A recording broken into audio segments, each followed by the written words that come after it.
Merci d'être sur la télévision. La barre est pour le journal de ce jour, vendredi 13 décembre 2024. Mesdames, Messieurs, bonsoir et bienvenue à tous. Ce vendredi 13 décembre 2024, donc jour saint de l'islam, est une occasion pour l'inauguration d'une nouvelle mosquée de prière de vendredi, couplée à la cérémonie d'inauguration de Makaranta. C'est dans le quartier Niamey 2010. Une initiative d'un Nigérien, la personne de Aliou Aboulé, pour apporter sa contribution dans le rayonnement de la religion musulmane au Niger. Ils étaient nombreux les fidèles qui ont fait le déplacement pour prier la prière de ce vendredi. Il y avait également parmi ces fidèles nos reporters Ismaël Moumouni et Ibrahim Abdou.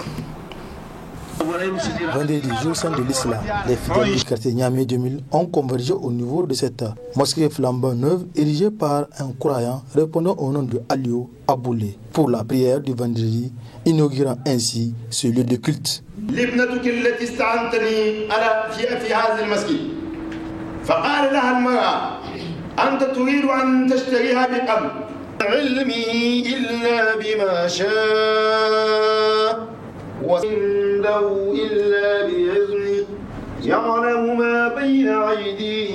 Pour joindre l'utile à l'agréable, ce philanthrope a également créé une école coranique au sein de la mosquée. Ce fervent musulman livre les raisons de cette initiative.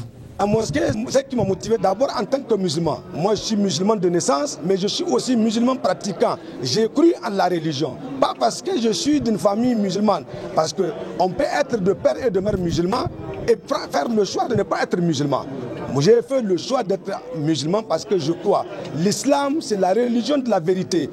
Qui se confie à Dieu, qui suit l'islam, ne va jamais s'égarer. Aussi, nous avons construit cette mosquée en hommage à notre Père, qui a été un tout pour nous, qui a cru en nous, qui a donné toute sa vie pour nous, qui nous a éduqués. Aujourd'hui, c'est un hommage mérité pour lui. La seule façon pour nous de le récompenser, c'est cette mosquée que nous avons pu faire pour lui. Aussi, nous avons pensé à notre grande sœur aînée, qui malheureusement nous a quittés très tôt dans sa vie. Elle est partie à l'âge de 24 ans, dans sa fleur de jeunesse. Ni enfant, ni mari. Nous avons créé une Makaranta pour honorer sa mémoire. Aujourd'hui, nous appelons tous les Nigériens, tous ceux qui vont avoir la chance de prier de cette mosquée, de prier pour tous ceux qui nous ont précédés, tous les morts. Parce que nous tous qui sommes aujourd'hui vivants, Dieu nous a fait grâce. Il nous a donné cette opportunité de respirer et de célébrer l'ouverture de cette mosquée. Il n'y a personne qui nous garantit que demain nous allons être là. Rendons grâce à Dieu qui nous a permis de vivre ce moment. J'implore la grâce de Dieu pour que Dieu bénisse ce pays. En dehors de ces nombreux fidèles musulmans du quartier Niamey 2000, plusieurs oulémas ont également marqué de leur présence à l'inauguration de la mosquée couplée à celle de la Makaranta. En marge de la célébration du 76e anniversaire de la Déclaration universelle des droits de l'homme le 10 décembre, une conférence publique a été organisée ce vendredi 13 décembre 2024 sous le thème « Nos droits, notre avenir ». Maintenant, une conférence qui a réuni plusieurs acteurs intervenant dans le secteur de la défense des droits humains pour débattre de ces thèmes. Le résumé avec Sekina Sadou Gazibo et Chebgiso. Cette conférence publique a réuni des experts et des acteurs engagés dans la défense des droits humains. La cérémonie d'ouverture a été marquée par l'intervention du représentant pays du Haut Commissariat des Nations Unies aux droits de l'homme, qui a souligné l'importance de cette journée comme un rappel de l'engagement collectif pour une société plus juste et équitable. Le thème de cette année, nos droits, notre avenir maintenant, est un appel à l'action, une invitation à prendre conscience de nos droits et à assumer nos devoirs envers les autres pour faire avancer la dignité humaine. Ce thème résonne particulièrement ici au Niger, où le respect des droits de l'homme doit être perçu comme une nécessité de développement et de stabilité durable. Comme vous le savez, la Déclaration universelle des droits de l'homme, en abrégé DEDH, adoptée à l'Assemblée générale des Nations unies le 10 décembre 1948, a jeté les bases de la reconnaissance universelle des droits et libertés inaliénables de tous les êtres humains, sans distinction aucune. Les principes de la DEDH sont des repères essentiels pour guider nos actions et nos engagements envers la paix et la justice, tant sur le plan national qu'international.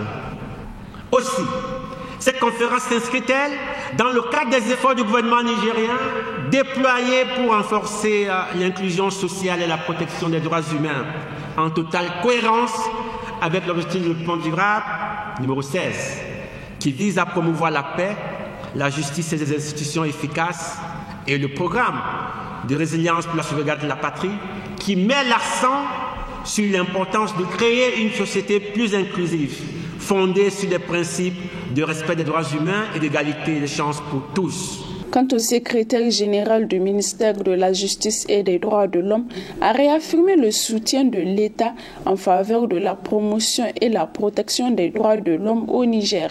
Nos droits, notre avenir maintenant. Elle vient ainsi clôturer de la plus belle manière une semaine de célébration très riche en événements. Événements au cours desquels le ministre de la Justice Garde-des-Sceaux n'a pas manqué de renouveler, de réitérer, de rappeler l'engagement du Conseil national pour la sauvegarde de la patrie et du gouvernement à promouvoir et à protéger les droits humains sur l'ensemble du territoire national pour toutes et pour tous.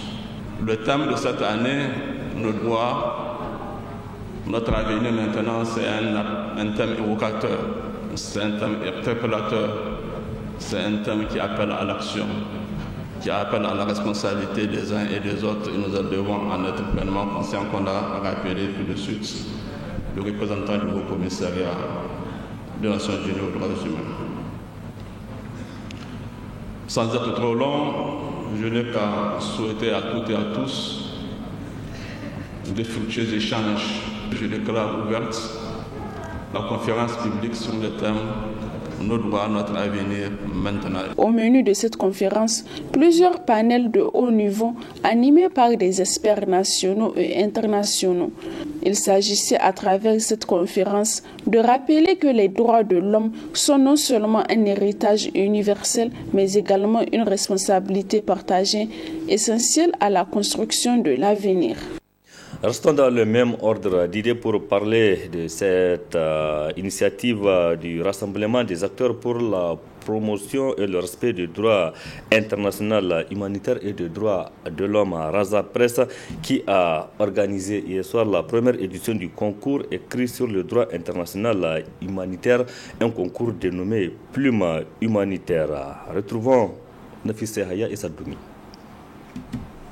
Organisé par le Rassemblement des acteurs pour la promotion et le respect du droit humanitaire et des droits de l'homme, Raza Press TIHDH, cette grande finale du concours écrit sur le droit international humanitaire, dénommée la Plume humanitaire, est une compétition qui souligne l'importance de la recherche juridique, du dialogue et de la créativité face aux défis contemporains. En effet, la Plume humanitaire a pour objectif principal l'amélioration des connaissances en droit international humanitaire. Après avoir passé une formation de renforcement des capacités de 2 jours en droit international humanitaire, technique de rédaction et art oratoire, les candidats ont eu 16 jours pour soumettre leurs essais en réponse à un choix de 2 questions, dont, première question, 75 ans après l'adoption des conventions de Genève, le DIH est-il toujours adapté à l'objectif visé dans les conflits armés contemporains? Deuxième question. Comment la ratification universelle des conventions de Genève peut-elle servir à renforcer le respect du DIH dans les conflits armés contemporains? Cette grande finale sera l'occasion pour nos 5 finalistes de lire leurs essais et répondre à une question supplémentaire qui permettra de juger leur engagement, leur capacité à convaincre et enfin leur créativité.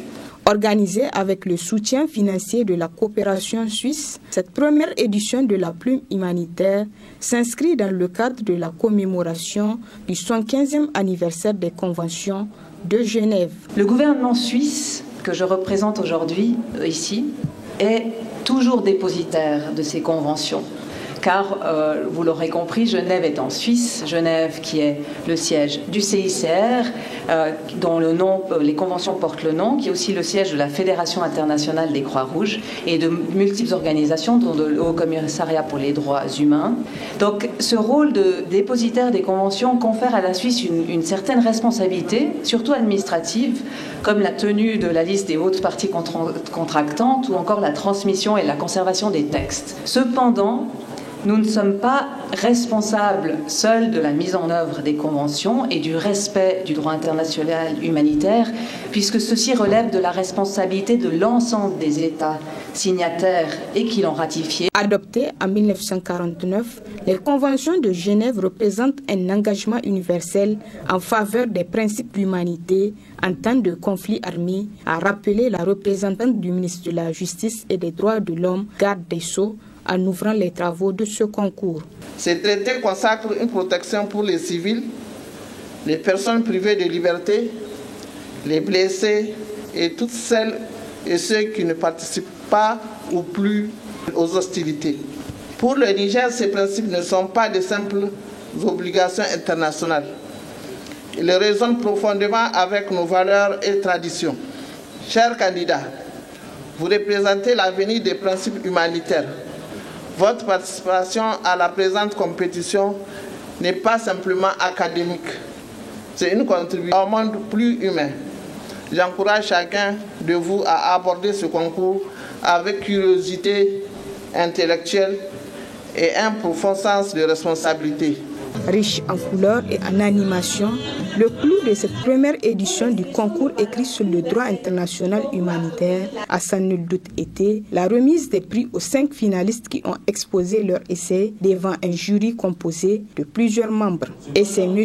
Boubacar Abdul-Jalilou de l'Université africaine des sciences sociales, techniques et médicales qui a remporté le premier prix de cette première édition de la plume humanitaire.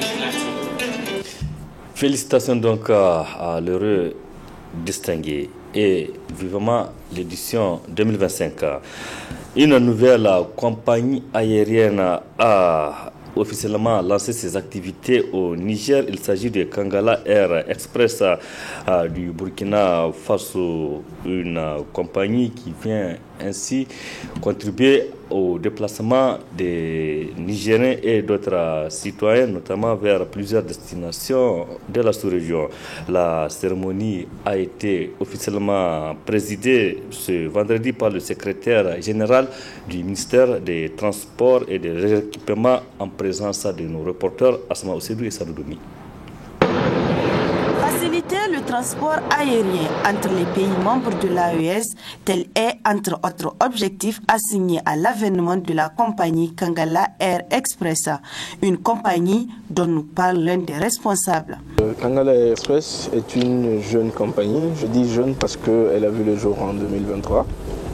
Et des ambitions du PDG, Kangala, c'est une compagnie qui a été créée pour faciliter le trajet entre les différents pays de l'AES et pouvoir soutenir et apporter notre touche de développement à ces différents pays-là.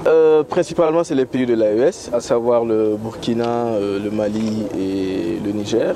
Et on essaie de non seulement desservir les capitales, et aussi faire les vols internes. Déjà au Mali, on dessert Kay, Gao, et maintenant on est aujourd'hui à Niamey, à travers un vol qui est passé par Gao. Et les ambitions, c'est de faire aussi des vols internes au niveau du Niger et aussi au niveau du Burkina. En ces termes, on a des modules plus adaptés à chaque pays et à chaque ville en fait, pour pouvoir desservir ces destinations-là sans problème. À la passerelle de l'avion, le secrétaire général du ministère des Transports, Oumar Ahmad Abdoulaye, nous livre ses impressions. Le développement du transport aérien fait partie de la lettre des missions confié au ministre des Transports et de l'Équipement, le colonel-major Salissou Mohamed Salissou, par son Excellence le général de brigade Abdraman Chani, président du Conseil national pour la sauvegarde de la patrie, chef de l'État. L'arrivée aujourd'hui du premier vol en provenance de Gao pour la compagnie Tangala Air Express est en adéquation avec la vision de son Excellence le président de la République mise en œuvre par le gouvernement à la tête duquel son Excellence Ali Mohamed Lamine Zen, Premier ministre, ministre de l'économie et des finances. Cette vision prône un développement, un renforcement des coopérations commerciales entre les États membres de notre espace communautaire qui est l'AES dans toutes les sphères de l'économie. Je salue cette initiative de la compagnie Tangala Air Express. Je lui souhaite du succès, bonne chance, bon vent. Le maire de la commune urbaine de Gao, un des passagers de ce vol, témoigne en ce sens. Nous sommes aussi très ravis aujourd'hui d'être là au Niger, précisément à Niamey, pour quand même profiter du vol inaugural de Tangala Air Express, pour magnifier encore notre soutien à l'AES, à nos plus hautes autorités, pour pouvoir nous mettre quand même la desserte entre Gao et le Niger, et surtout Niamey. La desserte est nécessaire. Si toutefois nous savons ce qui se passe aujourd'hui dans notre espace du Sahel, ça reste très compliqué. Pour quitter Niamey pour Gao, c'est compliqué en termes de sécurité. Nous avons le devoir aujourd'hui de faire en telle sorte que nos populations puissent quand même avoir l'accès à nos villes, à nos grandes villes, à se faire quand même la cohésion sociale entre nous. Et cela est fait aujourd'hui. Et c'est acté par Tangala Express. Et je suis sûr, et je mets le témoin aujourd'hui qu'à partir de ce temps, tout sera en œuvre pour que Gao, Niamey soit relié et la desserte soit facile avec Tangala Express. A noter que cette compagnie, fondée au Burkina Faso, a été initiée afin de faciliter le point aérien de la sécurité des populations des pays de l'AES, à savoir le Mali, le Burkina Faso et le Niger. Dernier aspect de cette édition, Asma Ousseidou. En fin de mission au Niger, le diplomate pakistanais Dr Ahmed Ali Siroué a organisé hier jeudi 12 décembre 2024 à l'hôtel Radio Sampoulou de Niamey une cérémonie d'au revoir. Cette cérémonie donc à laquelle ont pris part de nombreux représentants des corps diplomatiques accrédités ici au Niger. Il y avait également les autorités nigériennes, nous rapporte Ismaël Moumouni et Nasser Seydou. Les corps diplomatiques des pays étrangers, les autorités nigériennes et autres personnalités, ainsi que de nombreux convives sont tous réunis à l'honneur du Dr Ahmed Ali Siroué. Toutes ces personnes sont venues dire au revoir aux diplomates pakistanais en fin de mission au Niger. Très ému, l'ex-ambassadeur pakistanais au Niger n'a pas manqué de témoigner sa gratitude à l'endroit de tous ceux qui ont répondu à son invitation, mais au-delà à l'ensemble du peuple nigérien. Tout ce beau monde qui est venu ici aujourd'hui m'a vraiment enthousiasmé. C'est vraiment un moment historique, c'est vraiment un moment solennel. Aujourd'hui, c'est la 77e cérémonie de revoir que les gens ont organisé pour moi, pour montrer vraiment l'amour qu'ils ont pour moi. Et je me dis que si c'est un record mondial, et si je n'avais pas été ici, certainement que ces 77 soirées n'auront pas pu être organisées. C'est vraiment des moments émotionnels, c'est vraiment des moments émouvants et c'est des moments vraiment que je vais charrier dans mon cœur toute ma vie. Ce que je vais retenir, c'est l'amour.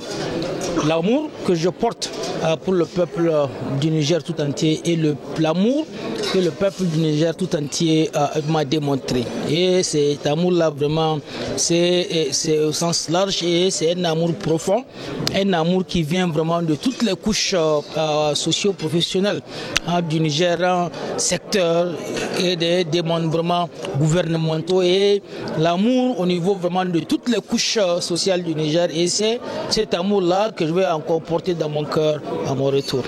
Cette cérémonie d'au revoir coïncide également avec le 64e anniversaire de coopération entre la République islamique du Pakistan et le Niger. Une relation qui va se développer davantage dans divers domaines. 64 ans, c'est beaucoup. Et pendant 64 ans, évidemment, nous avons fait beaucoup de choses. Mais cela n'empêche, nous allons continuer à travailler. Ce matin, j'ai eu l'occasion d'en parler avec le chef de l'État sur notre désir et notre disponibilité de continuer à travailler pour une meilleure coopération entre le Niger et le Pakistan, et cela dans beaucoup de domaines. Coopération dans le domaine militaire, coopération dans le domaine de la santé, coopération dans le domaine de l'industrie, coopération dans le domaine de l'agriculture, coopération dans le domaine de l'irrigation, coopération dans presque tous les domaines de la vie qui touchent le Niger. Et cela, je voudrais continuer à le faire. Je vais retourner dans mon pays pour occuper les fonctions de directeur général Afrique. Et à ce titre, je vais continuer à travailler là-dessus. Je vais continuer à travailler pour que les semences que j'ai plantées ici au Niger jaillissent, grandissent pour devenir un arbre un jour. Dr Ahmed Ali Siroé a reçu des cadeaux de la part des partenaires, mais aussi a fait autant à l'endroit des autorités. C'est dans une ambiance conviviale que s'est déroulée la cérémonie. Merci Ismaël Moumouni pour ce résumé. Point final de cette édition. Merci aussi à vous de l'avoir suivi. Restez en compagnie des programmes de la télévision Labari. Excellente nuit à toutes et à tous et bon début de week-end. Au revoir.